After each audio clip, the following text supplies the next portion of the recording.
I do not believe that Muhammad was a prophet sent by God. I do not accept the instructions he said he received from the Archangel Gabriel. I do not accept that the sunnah, or body of Islamic laws, has any relevance to me. I respect the religious beliefs of others, but I do not mind if Muhammad is satirized, criticized, or mocked.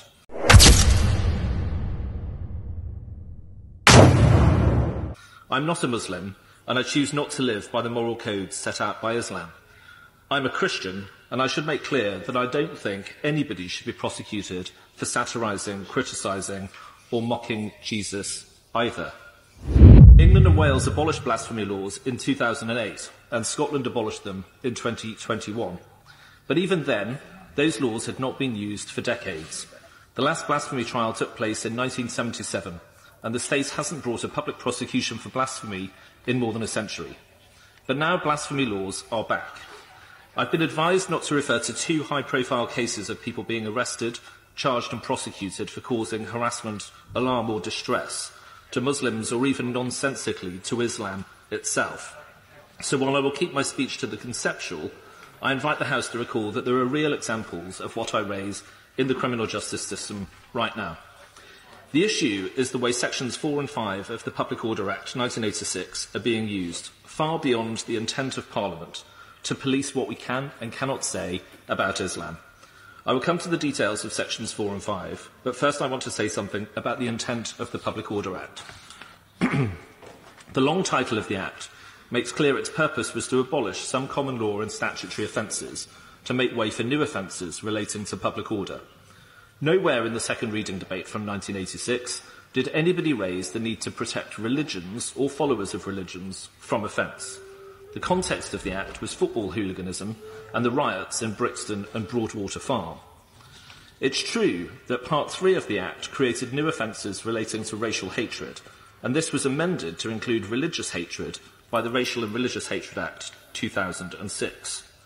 But in Part 3, in Section 29J, to which we will return, the Public Order Act says, "Nothing in this part shall be read or given effect in a way which prohibits or restricts discussion, criticism or expressions of antipathy, dislike, ridicule, insult or abuse of particular religions or the beliefs or practices of their adherents."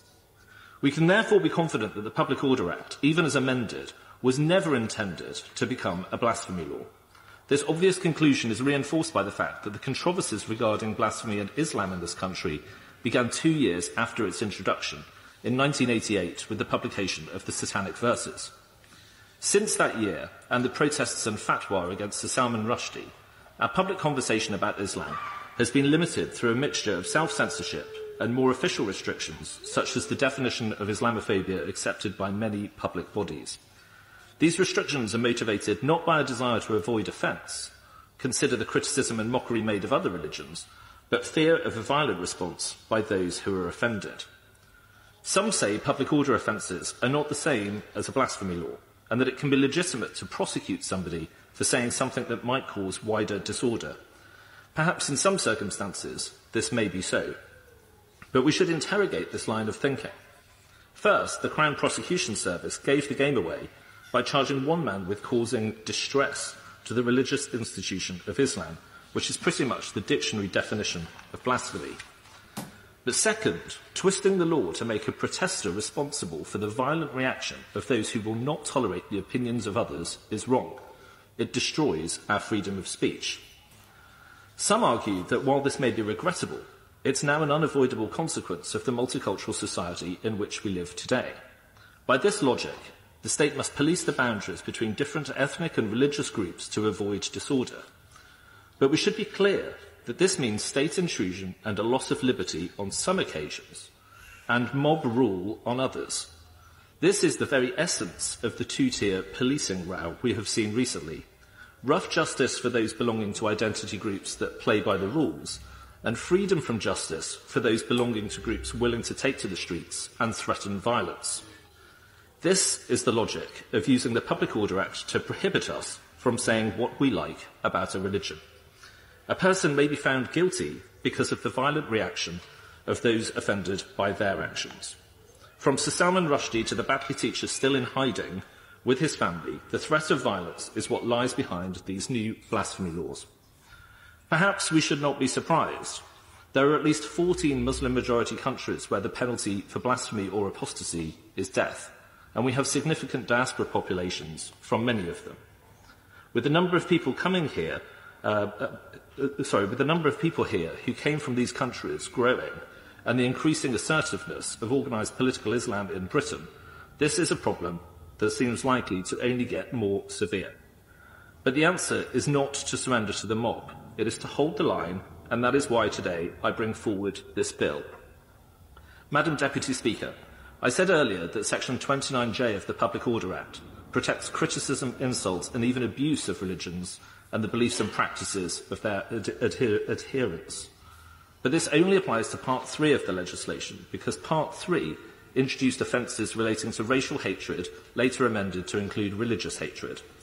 Nobody thought Sections 4 and 5, which in Part 1 of the Act make it an offence to cause harassment, alarm or distress by using threatening, abusive or insulting words or behaviour, would be used to criminalise the expression of opinion about religious belief.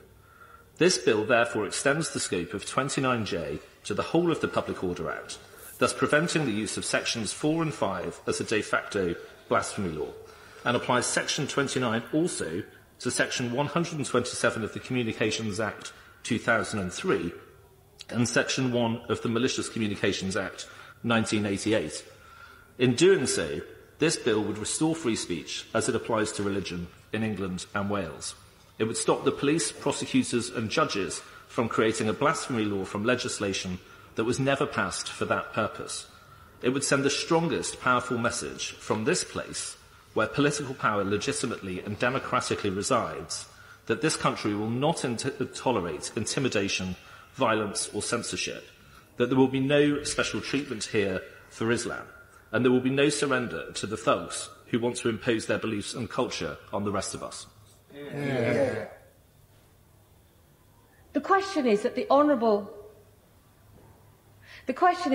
member have leave to bring in the bill. As many in that opinion say aye. Aye. Of the contrary, no. The ayes have it. The ayes have it. Who will prepare and bring in the bill? Thank you, Madam Deputy Speaker. John Cooper, Luke Evans, Richard Holden, Robert Jenrick, Rupert Lowe, Rebecca Paul, Jack Rankin, Alex Shelbrook, Bradley Thomas, Tom Tugendhat, Gavin Williamson and me.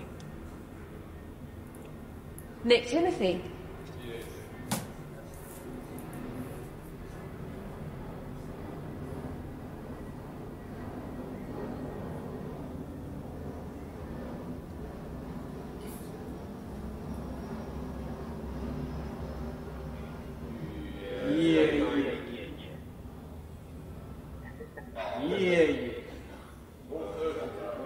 Many bows, many bows. Yeah.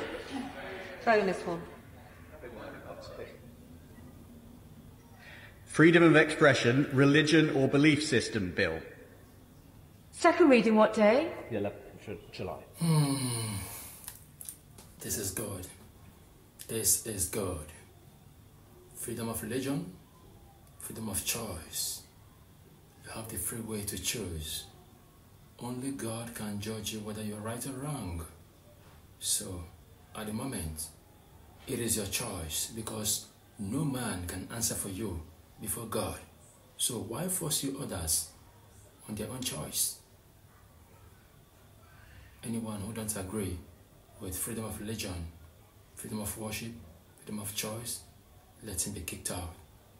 If I am in this country and I cannot abide by the law of this country, I think I should be deported as well. Why do you come to a country, you know the rules, you know the regulations, especially when you come illegally, you know everything is on the book. If you cannot follow that, if you're not okay with UK being a Christian country, maybe go to a Muslim country then. Yeah. There are many, there are plenty. So yeah, that's the reason why I'm doing it. I don't see any ethnic minority, unfortunately. So, but yeah, it is what it is. So, on one hand, as an immigrant, you've given a voice to other immigrants who perhaps feel the same way as you, but they're scared to speak out. Yeah. And on the other hand, I'm sure you have some people who really hate you, who really... How do you deal with that? Well, I've got a lot of death threats. Unfortunately, the police won't help me. The police aren't here to help me. They've got I do get a lot of death threats, and it is only from my own community. So that is a different thing. But yeah, there isn't any, how do you say, I know you're saying there are silence minority or majority, you can call it, from my own community. But the problem is, I don't want them to be silent anymore because it's not helping anybody. I can sit at home and I can just avoid all of this and I can enjoy my life. I can have a very good life. But because I'm doing what I'm doing, I've lost my job from the council because they said to me, unless you stop saying that the white people are racist, you can't have this job. And unfortunately for me, I've got too much gratitude to the country and towards the white people. So I think because of that, I wouldn't stop. But yeah, no, you talk about silence, majority or minority. I don't think there's any, because I do get occasionally messages from the people from my own community saying, oh, we're very proud of what you're doing. We wouldn't do it, but you're doing it. To those people, I've always said, why don't you come and do it with me? Why don't you come up? Because this is the time. If you're not going to do it now, there is too much divide already. And that is because a lot of communities, rather than saying that, okay, if somebody looks at a Pakistani, what it is that we are representing. But if you're a Pakistani, you come to a country, what it is people say about you when they look at you. Unfortunately, what the Pakistani community has done, there is nothing positive, unfortunately. It's very unfortunate because I am a Pakistani. But unless more people come out and do what I am doing, it's not going to help nobody. This is not funny at all. I don't know if people are seeing it from the same view I am seeing it. You claim that Islam is peace, but the same peace, the same Islam which you call peace, have turned so many Islamic countries into a war zone.